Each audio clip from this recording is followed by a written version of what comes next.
Now, let's be real. You want to market yourself. This is a question I get all the time. I want to build my brand and I want to be out there faster, quicker, make more money and build my brand. How do I stand out without burning out and without all the stuff? Now, this is the reality.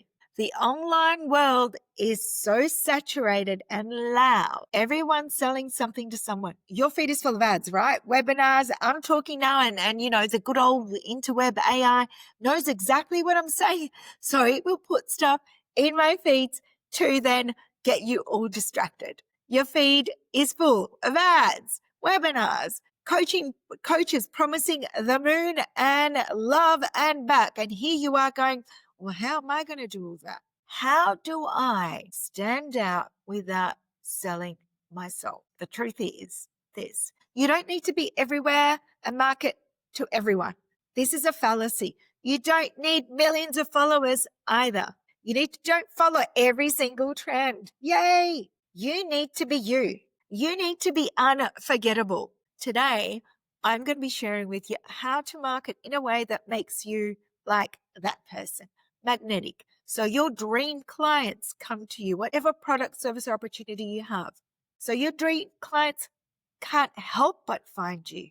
So this is the thing. You hear me talk about this all the time. Your story is your edge. Your story has power.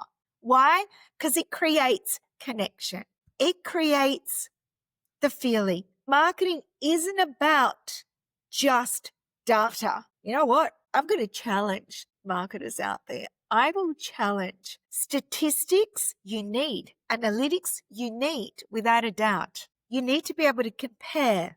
That's a different story. Marketing, though, is not data. It's about feeling and connection. Let's think about this for a second. When you go outside into a store or online, right? Do you look at do you automatically go back and look at the reviews and see the data? No, you don't. Initially, it's about feeling. Initially, you need to feel something, whether it's a smile, whether it's a not smile. I'm not going to go there. Love that. Don't love that.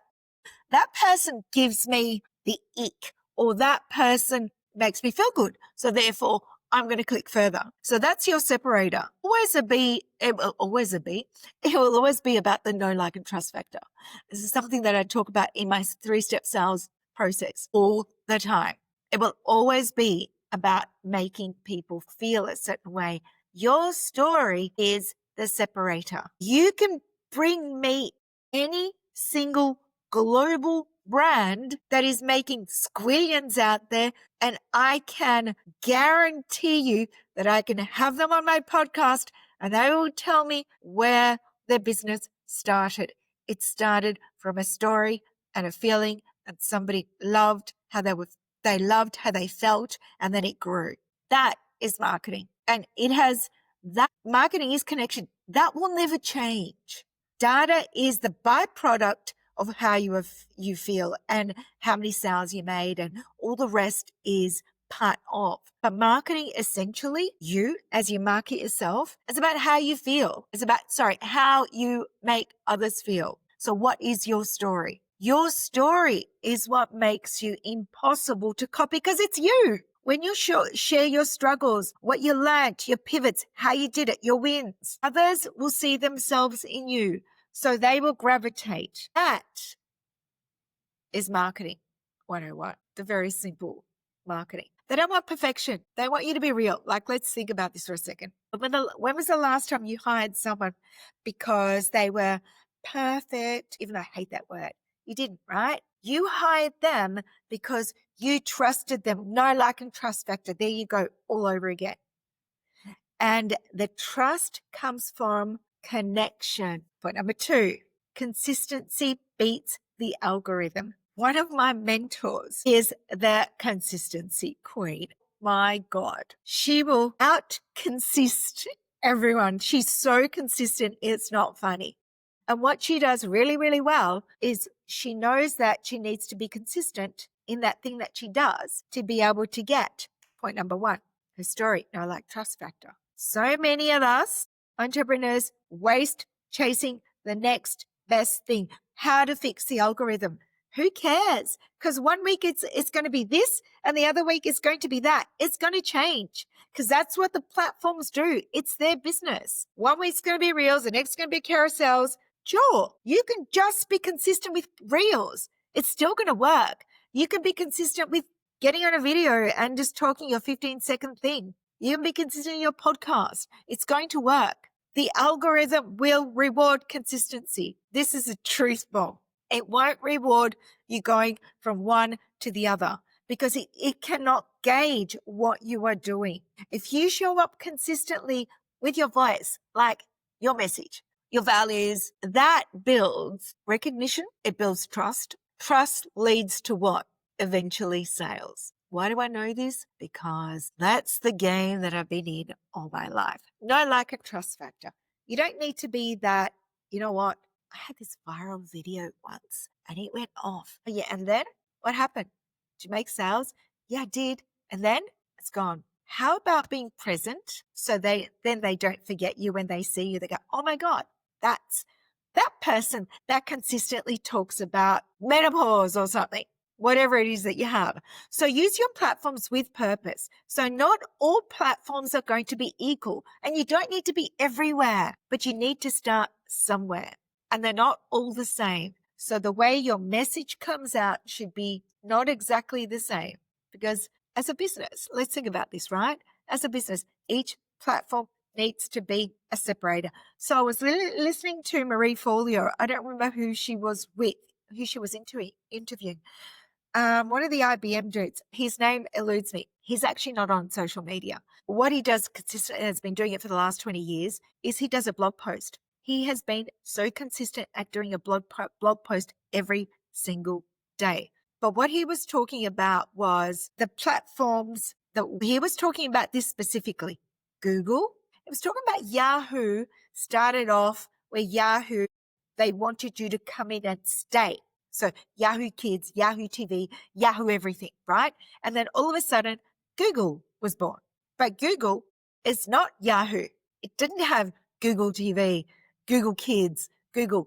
Google, their tagline was, we want you to come, make it simple for you to come and find what you want and move to the next platform. So can you see how they're different businesses? So don't necessarily treat them exactly the same. They can be like, so you can utilize their content for one platform similar to the other without a doubt. But you may need to tweak them. What I would suggest, if you're just starting out, then don't be everywhere because you're going to burn out. Start with, for example, LinkedIn is where you build authority. Instagram is where you build connections. Now, of course, this is going to change over time because when you build authority, you're still building connection. Can you see the similarity? But essentially, it's that Yahoo, Google that I was just talking about. So TikTok, totally different, but the same, is where you build reach. Facebook, where you go to connect. You should utilize all platforms with intention. Stop spreading yourself thin and start creating impact where it counts. Because otherwise, you're going to burn out, you're going to quit, you're going to go, can't do this anymore. It's just too hard. Yet you really want that freedom that you've been chasing, right? So here's the truth. You don't need to be the loudest to be heard. You don't need millions of followers. You need to be the most authentic that you are. This is really boring stuff, right? The most consistent with what you have in the realms of your capabilities, the most intentional with your vision and statement. That's how you cut through all the noise and you can stand out online. Remember, not everyone's going to buy from you anyway. That's the reality. Not everyone's going to love you anyway, and you got to be okay with it. So if this has helped you, make sure that you share it out because sometimes you just need to hear it and go, it's going to be okay. And these are the fundamental basics, how to stand out online in a very saturated market. Have an awesome morning, awesome afternoon, awesome evening. See you next time. For now. I'm super excited to let you know that the book that I have been working on for the past 9 months is finally going to be launched on September the 19th. It's a collaborative book. This book is both a mirror and a lighthouse, a mirror reflecting the courage of every woman it holds within, and a lighthouse guiding the way towards what's possible when she chooses herself first. This came about because I felt the need to share your voices that one step further. By doing this podcast, each and every one of you has a story to tell, but I need to take it further. I will be dropping a link below. So exciting times ahead. It is a collaborative book of women who said yes to themselves, and in doing so, pave the way for others to rise too. It really is that simple.